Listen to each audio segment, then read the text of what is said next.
Good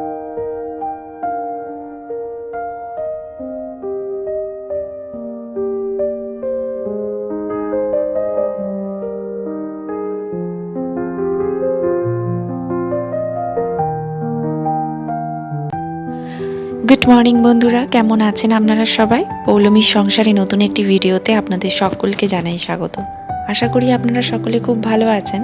ভগবানের আশীর্বাদে আমিও আছি। তো আজকে সকালটা না আমার অনেক দেরিতে শুরু হয়েছে। আসলে সকালটা হঠাৎ করে খুব অবাক হয়ে গেছি, কারণ কি আমাদের যে রান্নার বাসন মাজার যে মাসি, সেই মাসি সচরাচর বন্ধ করে না। তো আমারও একটু সকালবেলায় উঠতে দেরি হয়, কারণ জানি মাসি এসে রান্নাঘরের কাজবাজ করবে। উঠে পড়ি সকালবেলায়, কিন্তু তাও তো সেই টাইমেই আমি উঠি। তো আজকে সকালবেলায় হঠাৎ যখন ঘুম থেকে উঠে দেখি মাসি আসেনি। এবার মাসি যখন আসেনি তখন উঠে দেখছি সমস্ত কাজ পড়ে আছে। বাসন ধোয়া, রান্নাঘর পরিষ্কার করা, রান্নাঘরের কাউন্টার টপ পরিষ্কার করা। রান্নাঘরের কাউন্টার টপটা সকালবেলায় মাসি ধুয়ে মুছে দেয়, দিয়ে বাসন মেজে নেয়। বাসন নিচে মাঝে ধুয়ে মুছে গামলা নিয়ে চলে যায়। কিন্তু যেহেতু মাসি, আমি গ্যাস ট্যাসটা রেখে গ্যাসের যে কাউন্টার টপটা সেটা পরিষ্কার করে রাখি।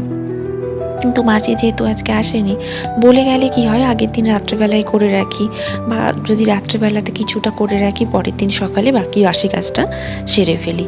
জানা থাকলে সুবিধা হয়। ফলে মাথার উপর বজ্রাঘাত চেপে গেছে। তো তাড়াতাড়ি ঘুম থেকে উঠে রান্নাঘর পরিষ্কার করা, ঝাঁটানো, মোছা, বাসন ধোয়া, একার হাতে সমস্ত কিছু করা। তারপরে গেলাম ঠাকুর ঘর থেকে এসে ঠাকুর ঘরে বাসি জামা কাপড় চেঞ্জ করে চা খেলাম, মেয়েকে খাইয়ে দিলাম। সকালটা অনেক দেরি করে আজকে শুরু হয়েছে। ঘড়িতে বেজে গেছে এখন প্রায় 11:30। তো আমি ঠাকুর ঘর থেকে আসার পথে এক ছাদ জামা কাপড় কাঁচা মিলেছিল গতকাল বেবিদি, তো সেগুলো তুলে আনলাম। সেটাই আমি ভাবি যে মানুষ অভ্যাসের দাস। একটা অভ্যাসের মধ্যে দিয়ে যখন সে চলে, তখন সেটা তার একটা হ্যাবিট হয়ে যায়। কিন্তু তখন মনেই হয় না যে ওটা কোনো কাজ। কিন্তু যদি সেই অভ্যাস থেকে বা রুটিন থেকে একদিন একটু সরে যায়, তখন সেই কাজটা তার কাছে অনেক ভারী পড়ে যায়। আমাদেরও হয়েছে ঠিক সেই অবস্থা। যখন আমরা বাসন ধোয়ার মাসি পাইনি, তখন প্রায় 2.5-3 মাস নিজেরাই হ্যাবিচুয়েটেড হয়ে গেছিলাম। কিছু মনে হতো না। রাত্রে বাসন ধুয়ে পরিষ্কার করে গুছিয়ে সকালে উঠতাম। কিছুই প্রথম 1-2 দিন 4 দিন কষ্ট হয়েছিল, কিন্তু তারপরে আর কোনো কষ্ট হয়নি। কিন্তু এখন যখন আবার সেই অভ্যাসটা চলে গেছে, তো মাঝে মধ্যে যখন মাসি বন্ধ করে খুব কষ্ট হয়। কিন্তু কিছু করার নেই, প্রত্যেকটা মানুষেরই তো শরীর আছে, শরীর খারাপ হতে পারে, রেস্টের দরকার হতে পারে। তো যাই হোক বন্ধুরা, তো সেই জন্য আজ ভিডিওটা অনেক দেরি করে শুরু করেছি। তোমাদের সাথে না চায়ের ভিডিও শেয়ার করতে পারলাম, না বাগানের ভিডিও, না ফুলের ভিডিও। আসলে কি জানো তো, এই ভিডিওগুলো না আমার খুব পছন্দের। আমি ভীষণ পছন্দ করি যে আমি যেগুলোতে ভালোবাসি, আমি যেগুলো দেখে ভালো থাকি, আমার ফ্যামিলিরা, আমার এক্সটেন্ডেড ফ্যামিলি যাদেরকে আমি বলি, আমার বন্ধুরা, তারাও যেন আমার মতন ওই সমস্ত কিছু দেখে একটু ভালো থাকে। এই ফ্রাস্ট্রেশনের দুনিয়াতে আমরা একটু ভালো থাকার খোঁজেই সারা জীবন ছুটি, তাই না? ছোটোবেলায় বাবা মায়ের মুখে শুনতাম যে তোদের ভালো রাখার জন্য আমাদের এত পরিশ্রম। কথাটা কিন্তু সত্যি। ছোটোবেলায় আমরা বুঝতাম না, আর সেই বোঝার মতন মাথাও তখন আমাদের ভগবান তৈরি করেনি। ওই জন্যই বলে পাকা মাথা। যত বড় হচ্ছি এখন তত ভাবছি যে সত্যি তাই। একটা সংসারে যখন বাবা মা হয়ে যায়, তখন তার উপর তার বাবা মা, তার শ্বশুর শাশুড়ির সঙ্গে সবথেকে বড় দায়িত্ব থাকে তার বাচ্চার।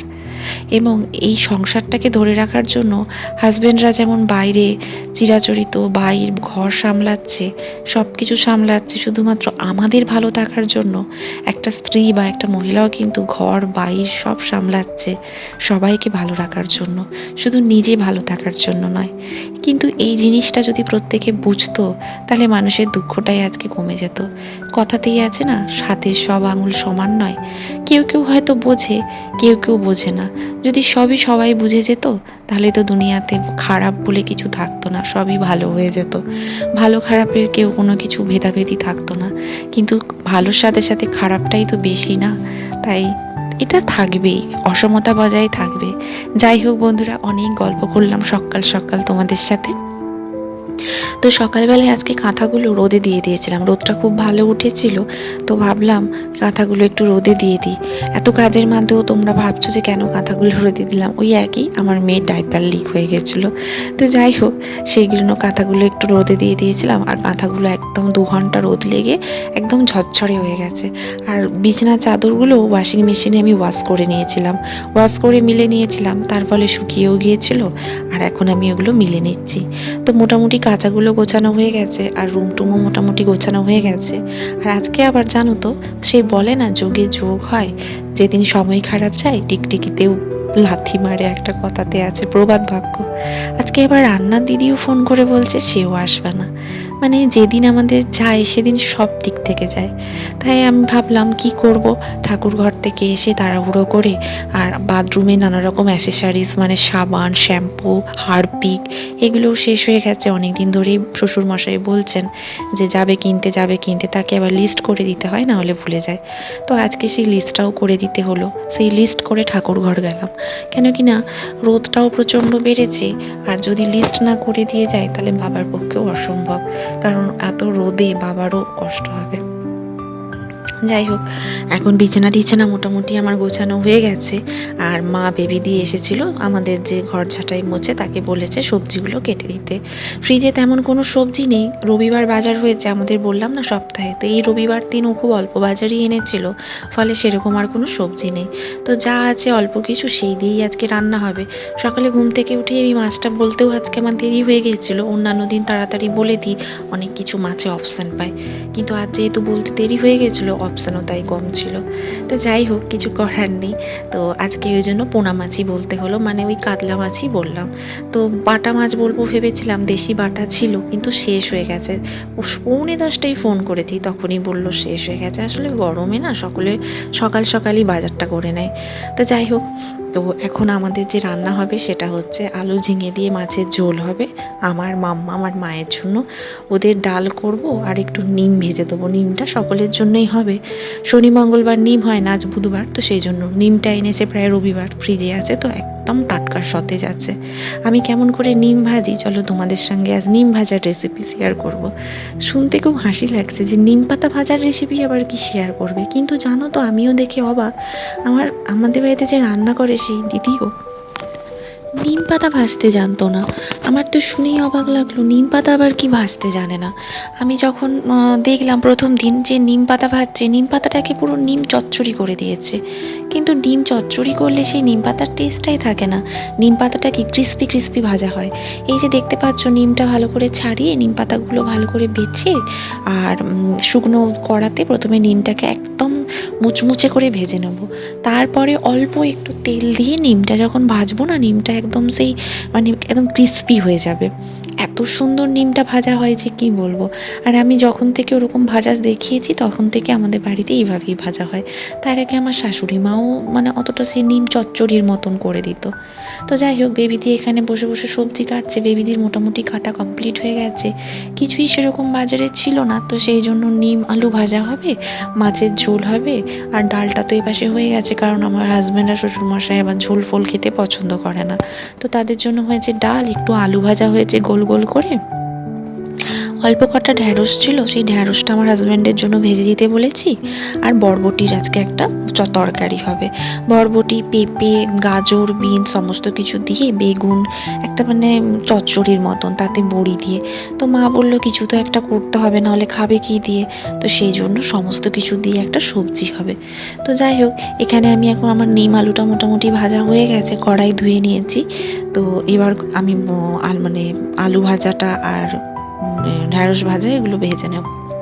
সত্যি কথা বলতে কি, আর মানে রান্না করতে করতে না আমার আর কোনো কিছুই হয় না, মানে আমি যেই দিকে ফোকাস করি মনে হয় সেই দিকেই করি।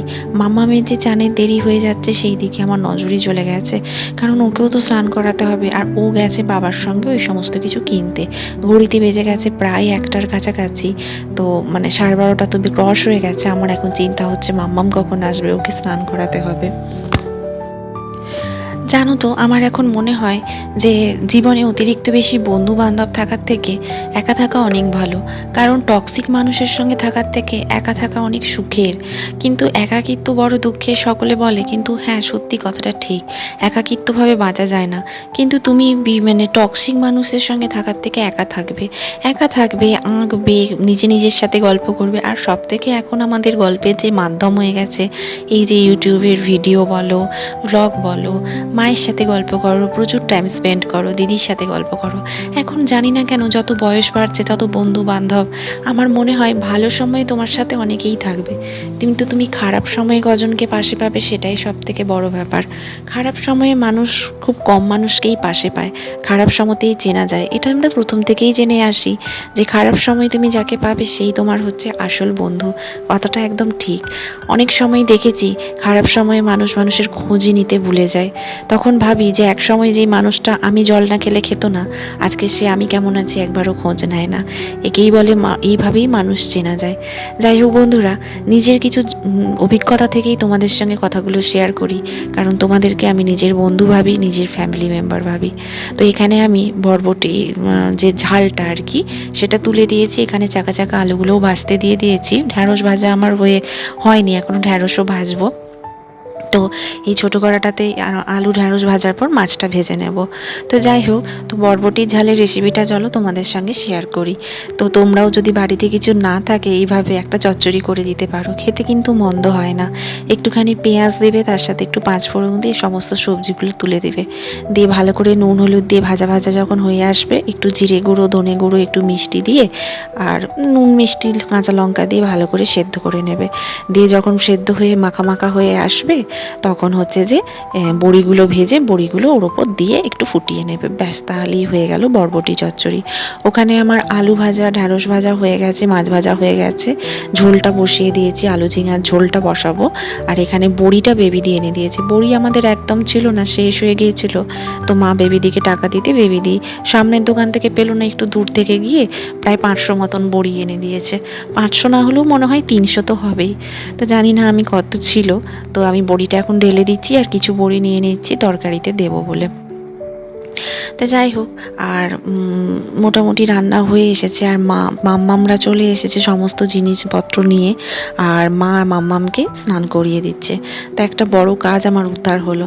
ওই কথাতেই তোমাদেরকে প্রথমে বললাম না যে নিজের মানুষদের নিয়ে চিন্তা করা, নিজেকে নিয়ে চিন্তা করার সময়টা এখন অনেক কমে গেছে। এখন ওরা যাতে ভালো থাকে, ওদের যাতে সব কিছু ঠিক হয়, সেই চিন্তাতেই সারাক্ষণ মগ্ন থাকি।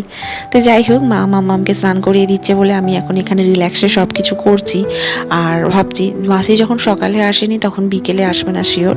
তো রান্না করতে করতে কিছু বাসনও ধুয়ে নিচ্ছি। আর এখানে এই যে কালো জিরে দিয়ে কাঁচা লঙ্কা ফোড়ন দিয়ে আলু ঝিঙে পাতলা ঝোল বসিয়ে দিয়েছি। গরমকালে এই ঝোলটা ভীষণ পেট ঠান্ডা করে, তোমরা খেয়ে দেখতে পারো, বাচ্চাদের জন্যও খুব ভালো। আর এখানে আমার ডাঁটা বরবটি চচ্চড়ি ঝাল হয়ে গেছে, আর বড়িগুলোও দেখতে পাচ্ছ আমি তুলে দিয়েছি। আর এরকম শুকনো শুকনো হবে, মন্দ হয়নি, আমরা তো খেয়েছিলাম, ভালোই লাগছিল। তো এখানে ঝোল হয়ে গেছে, সমস্ত কিছু হয়ে গেছে। আমি গ্যাস ট্যাস মুছে সমস্ত রান্না একদম সুন্দর করে গুছিয়ে রেখে দিয়েছি। আর গ্যাস একদম সাবান টাবান দিয়ে মুছে একদম ঝকঝক চকচক, দেখতেই পাচ্ছ তোমরা, দেওয়ালটাও চকচক করছে। সত্যি কথা বলতে কি, কিচেন যদি আমরা রোজের রোজ নিজেরা পরিষ্কার রাখি তাহলে কিচেনে কোনো আরশোলা হবে না। একজন কথাতে বলেছিলেন যে মানুষের কিচেন আর বাথরুম দেখলে বোঝা যায় যে সেই গৃহিণী কতটা পরিষ্কার। আমার কিচেনে বন্ধুরা কখনো আমি আরশোলা হতে দেখিনি। আর যদি এক এক সময় হয়েও থাকে, হয়তো তখন আমি ছিলাম না, আমার বাবার বাড়িতে গেছি 15-16 দিনের জন্য, এসে দেখবো চাল টাল যে জায়গাটায় থাকে সেই জায়গায় আরশোলা হয়ে গেছে। সঙ্গে সঙ্গে আমি লাল হিট স্প্রে করে দিই, আর তারপরের দিনই সমস্ত কিছু বের করে ভালো করে ক্লিন করি। আমিও করি, চরণ কাকুকে দিয়েও করায়। তো এখানে বাবা যে জিনিসগুলো এনেছিল সেই জিনিসগুলো এখন বের করে এই ব্যাগটা খালি করে নিলাম। তো বিস্কুট টিস্কুটগুলো ভাবছি সন্ধেবেলাতেই ঢালবো। সব কিছু কাজ সেরে বাসন টাসন গুছিয়ে বাসন টাসন ধুয়ে বাথরুমে স্নান করতে যেতে আমার 1:45 হয়ে গেছিলো। ওই যে বললাম একটা সময়ের মধ্যে চলি, একদিন যদি কেউ বন্ধ করে দেয় সেই সময়টা অনেক দেরি হয়ে যায়। তো স্নান ধান এখন আমার হয়ে গেছে। মা মাম্মামকে খাইয়ে দিয়েছিল। তো মাম্মামকে খাইয়ে দিয়েছিল বলে আমার অনেকটা সুবিধে হয়েছিল। তো সত্যি কথা বলতে সবাই মিলে যদি মিলেমিশে কাজ করা যায় তাহলে কিন্তু সেখানে কোনো অশান্তি থাকে না।